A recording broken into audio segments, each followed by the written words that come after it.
this is the second program we're going to do about Muscat and Oman, I think it might be quite a good thing if I did a little recap about what went on before. Very Do you good agree? idea. Yes. Well, now, look here down at the map. Mm-hmm. There is Muscat on Yes. the coast. Oman is the high ground, the great mountainous ridge which runs behind, the highest point of which is the Jebel Akhdar here. Now, you will remember that ever since 1954, Oman, that is this part, had been in a state of revolt against the Sultan of Muscat and Oman. And the situation at one time got so bad that he asked us, Britain, for help. Which we had to give them through Owing the treaty. to our treaty obligations, Yes. we had to give. Yes. So, Brigadier Robertson and a battalion of Cameroonians were flown in, and with the forces which were available on the spot, they won the Battle of Firk when they defeated the rebels. Now, the rebels were commanded by the Ali brothers, Talib and Ghalib bin Ali, and had been joined by a very colourful character called Suleiman. Yes, I remember this, yes. Now, unfortunately, this force, for political reasons, had to be drawn out before the whole operation was finished, which meant that it was really a stalemate. This enabled the terrible trio, if I can call them that, to withdraw back up onto the top of the Jebel with the hard core of their followers. And there they defied the Sultan. Now, the situation then began to get steadily worse because more and more arms were being brought in from Saudi Arabia. Money as well, and also, unfortunately, mines. And mines were the chief trouble because a lot of vehicles got blown up, I think about 100. And it got to such a point that the British oil company, who were prospecting down here in Fakhud, practically had to pack up because all their vehicles were destroyed. And it was so bad that the Undersecretary of State for War, Julian Emery, flew out to see the Sultan and study the situation on the spot. This was about 1958, I think. 1958. Yes. Yeah. And as a result of that, he decided to step up assistance to the Sultan. Now, first of all, he appointed a Colonel Smiley to be the Sultan's chief of staff for this operation. Now, at first sight, this might seem a rather odd choice, because Colonel Smiley commanded the Royal Horse Guards after the war, and at that moment was the military attaché in Sweden. That's a very odd appointment. There doesn't Switch seem to him be to much this. link, Yeah. you know, between the Horse Guards parade, trooping the colour, and the Jebel Akhdar. But there were two sides to Smiley's character. During the war, he'd elected to become an SOE, to join the Special Operations Executive. And he'd done his training under David Sterling in the desert. Now, this was about the most dangerous thing that you can do in the war. Those were the people that dropped behind the enemy lines and helped the resistance. And he had taken part in one, at least, possibly more, of these operations with Julian Emery.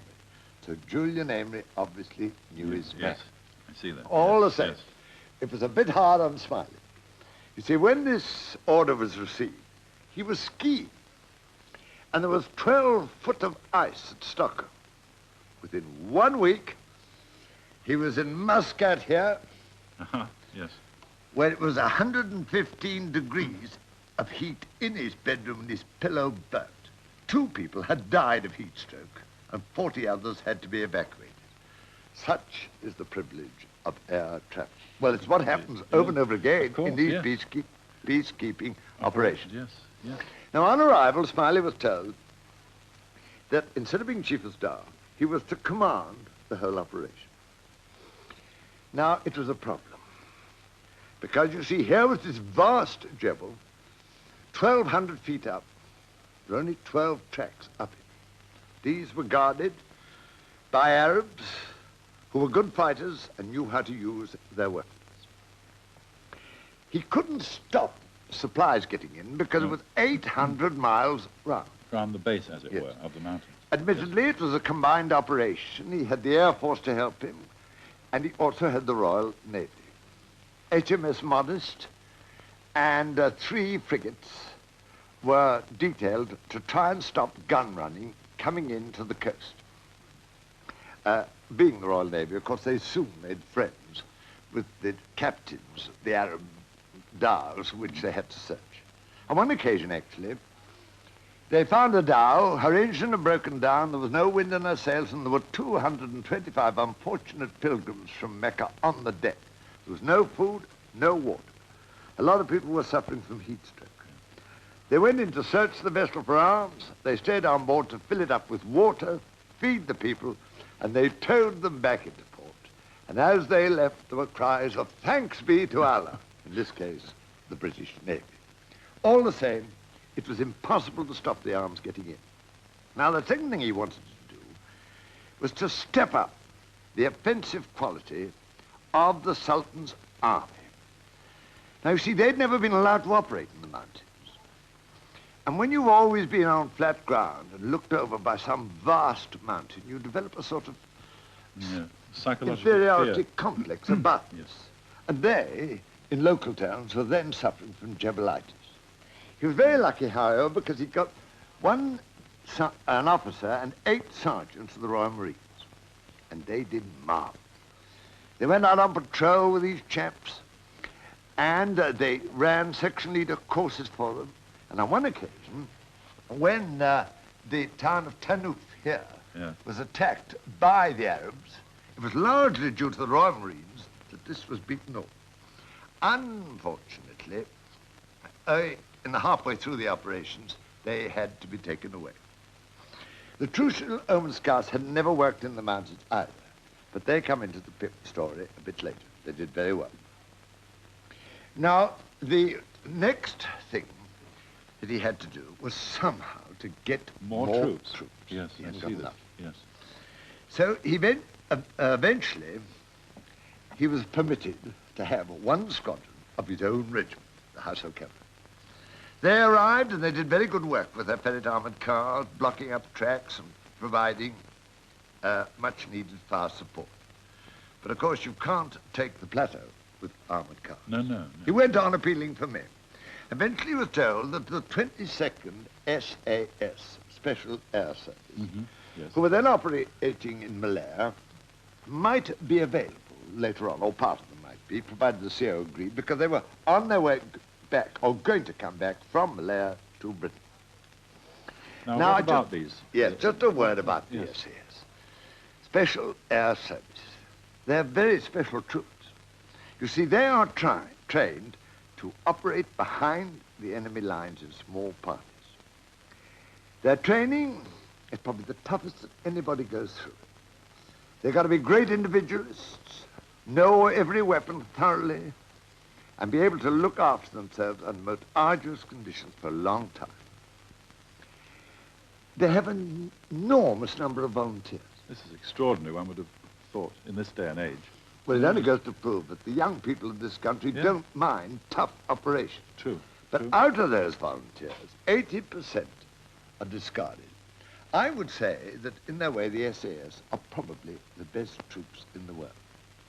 Well, their CO in Malaya was Dean Drummond, Tony Dean Drummond. I spoke about him in the last program, the first program. First one, yes. Because he was then commanding, he's now Major General Dean Drummond, commanding the 3rd Division in the Strategic Reserve in this country. But at that time, he was commanding the 22nd SAS in Malaya. He was the man, you remember, who, when he was with the 1st Airborne Division at Arnhem, was captured by the Germans, escaped, and hid himself in a cupboard, which was so small that he had to stand up. He couldn't even sit down.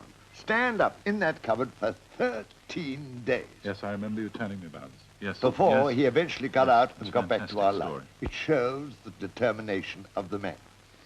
Well, he arrived, had a look, and said yes. And he decided to send, in the first instance, D Squadron. Now tell me, Mr. Brown, how many men are there in a squadron? About Usually. 80. There are 4 troops, each of 20 men. I see. Mind you, they're very special men, and they're very well equipped. Now, D Squadron, therefore, arrived to work under Smiley. It was commanded by Major Watts of the Royal Ulster Rifles. was an eyes poke for him before he was posted as a brigade major to Hong Kong.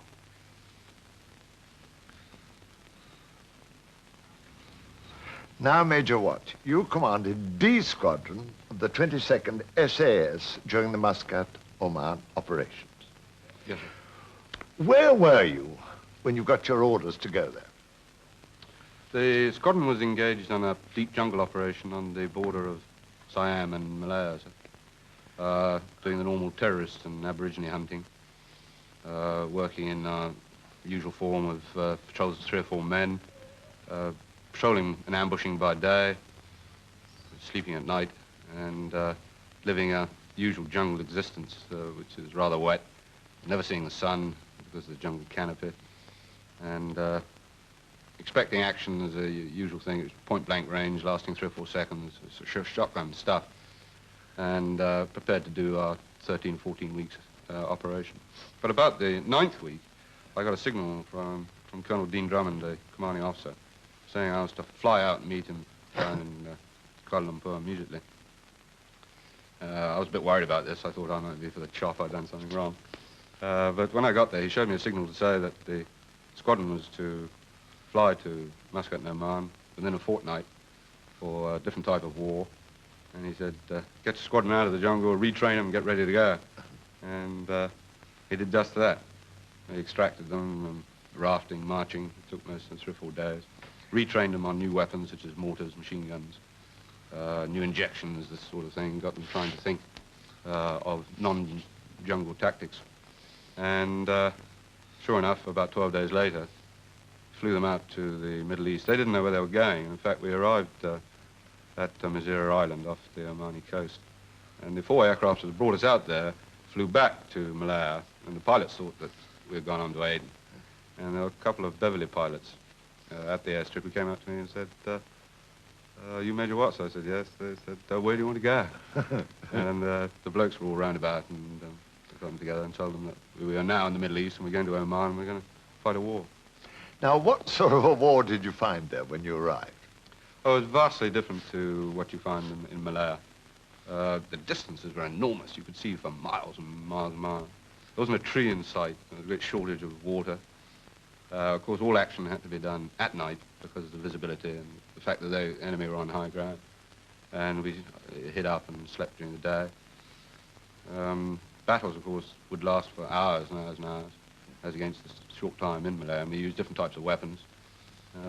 Heavy weapons as against the shotguns in Malaya.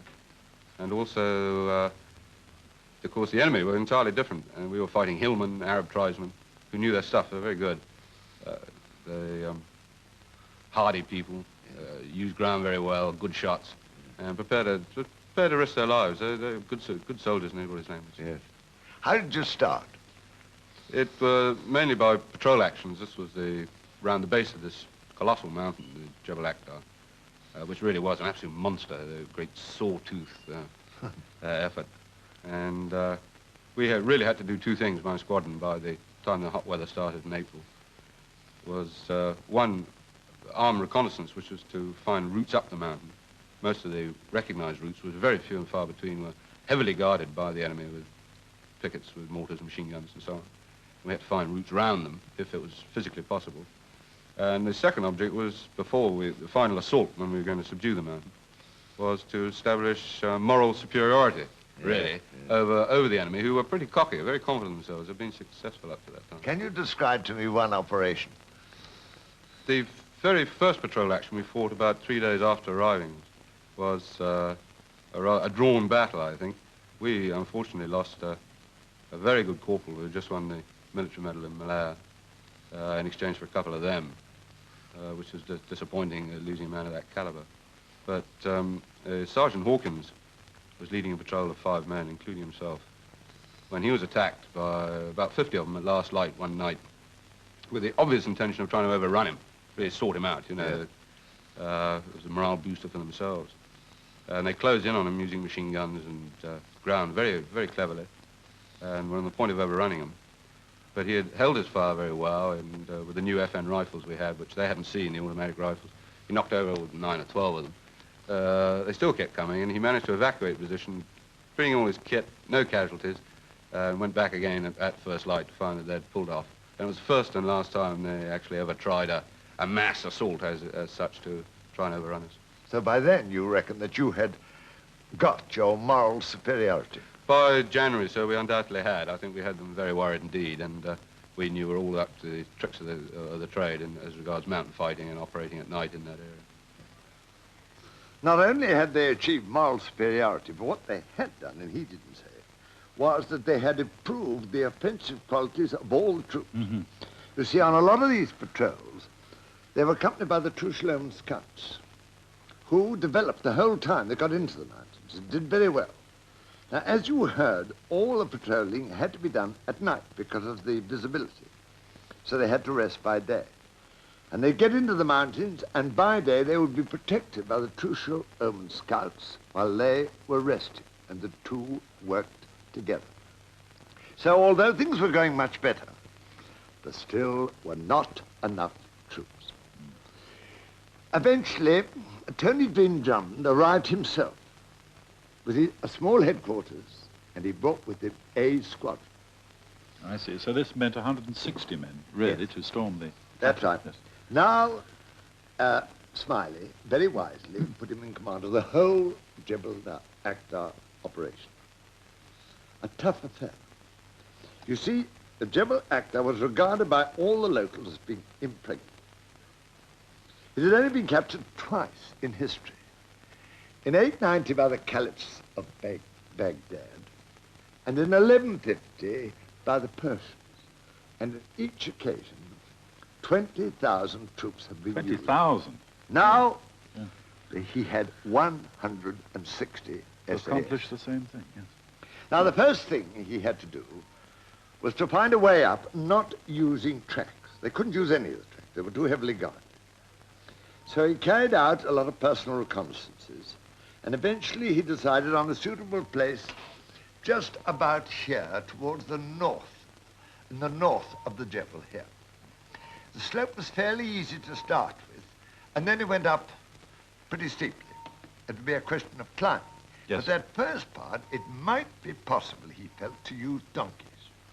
Now, you see, administration was one of his chief headaches, because there's a limit to what a man can carry on a climb like that.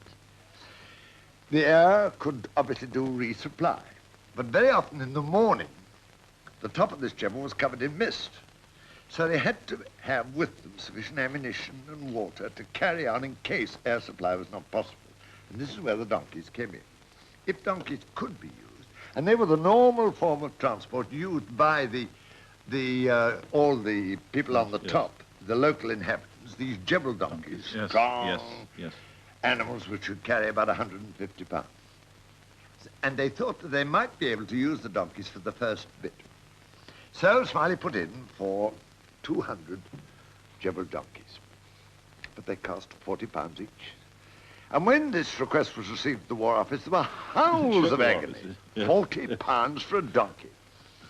And then somebody had a bright idea. There were donkeys in Somaliland, and they only cost 2 pounds each. And there was a landing craft available, and they could be brought over for nothing. So 200 Somali donkeys arrived. Unfortunately, they were poor, miserable little things who had never been in the mountains at all. And when they were taken up to any height, some of them were actually sick. Oh, dear. Oh, really? And Watt said to me, it wasn't really a case of the donkeys taking our kit. It was very nearly a case of us having to carry the donkeys. Anyhow, that was the area selected. Now, the next important thing was deception. How to get the Arabs looking the other way. So they carried out a whole series of attacks in this area on the other side of the mountains. The SAS let themselves be seen. They then told the donkey drivers in strict confidence that the main assault was taking place from here. As they had hoped and anticipated, this information was immediately conveyed to the rebels on the top of the plateau. So all the rebels were concentrated looking out in that Facing direction. the wrong way. Yes, Yep. yes. The SAS were brought round here to this area here. Unfortunately, the first night it was impossible because it was cloudy, and remember they had to climb, so the climb had to be done in moonlight. Then, that was the 25th. Then on the 26th of January, after weeks of careful planning, the operation was mounted. Mind you, it must have been a pretty anxious time for everybody, especially for Major Watts, whose squadron now we come leading to the night of the 26th of January, 1959, when you actually assaulted the Jebel Akbar. Now, can you describe it to me? Well, so it's absolutely imperative that we get to the top of the mountain in one night. That is, using full moonlight to enable us to see our way, and use all 12 hours of darkness that was going to be available to us. If we'd been caught on low ground at first light by the enemy, well equipped as he was, he would have slaughtered us. So we had to do it in the night. Each man had about 60, 70 pounds weight, which was mainly ammunition and water for use on the top. And we started off at 7 o'clock that night. And it was a bloody hard climb, so it really was. Because it was a very close night. And, of course, we were expecting to meet the enemy, or perhaps on the way up. Someone was nervous. And it was just a question of putting a head down and keeping going, non-stop, for the 12 hours. I was more frightened, I think, of Colonel Dean Drummond, who was travelling behind me, than I was of any Arab tribesman, because he doesn't brook failure under any circumstances. But we kept going until about 2 hours before first light, when we overran a machine gun post just near the top. There was a false crest that we finally had to do before we got to the plateau. And I realized that we weren't going to make it if folks were very, very tired indeed. And so we dropped the rucksacks, the first 20 of us, and shinnied down some ropes down into this wadi bottom, and then finally up to the false crest. And it was the most fantastic experience. When we finally broke over, like a sort of flood over the crest of the mountain, after months of having this thing continually peering down at you, looking down at you, frowning down at you, as a sort of gigantic threat always at the back of you. We were suddenly, the first white men ever, and we were on top, and there it was, this lovely plateau stretching in front of us. And we realized we had done it, and we were ready to take them on their own terms. Well, as a very old general, I think it was a remarkable achievement. Let me congratulate you. I think it was quite astounding. It was a fantastic The achievement. Jebel Akbar, 160 men, 10,000 feet in one night. Marvelous. Was there much fighting at the top after they'd got onto the plateau? No, I think the Arabs were terribly shaken to find the troops right on the plateau amongst them at first light. But one thing did help them enormously was that a supply drop was possible by the RAF. And 3,000 pounds were dropped by parachute. The Arabs thought that these were parachutists actually landing on the top in addition, and this finished them completely. They started to dribble in, and then when they found that nothing very horrible happened to them, They started to give they themselves up, started I to think. flood in. Yes. And battle patrols were sent out to search all the villages. Now, the big question, what had happened to the Ben Ali brothers Well, and Suleiman? actually, they found the cave which had been occupied by Suleiman bin Ali. The fire was still burning, but the terrible trio, had escaped. Once more they'd slipped through, and now I believe they're living, I hope, in peace, somewhere near Bahrain. And how are things in Muscat and Oman now? Well, the interesting Jebel thing area. is, you know, that oil has now been found there, very near the place where that British company was prospecting. And a pipeline is being run down to just north of Muscat. So very soon the Sultan will be receiving oil royalties. It then remains to be seen what he will do with the money, Yes, exactly. because an awful lot needs to. He's had a lot of advice on improving communications, health, education, all the rest of it. Will that money be used properly? There are now actually, as a matter of fact, more troops there. I think he has a whole brigade and a small air force, and a fort has been built on the top, and a camp up there for the Sultan's forces. Oh, Sir Brian, where do we go to next? Are we finished with the Arabs now, or? No, not yet. We're going actually next. You can see it up there Oh, yes, to the yes, Radfat. yes. That is just north of Aden. And there you will see British troops and South Arabian troops fighting in what I think was a very, very interesting operation. And one of the things that fascinated me about this was the fact that here, for the first time, the helicopter, or chopper as they call it, really came into its own. I see, yes. Speed of service. It is the lifeblood, you know, of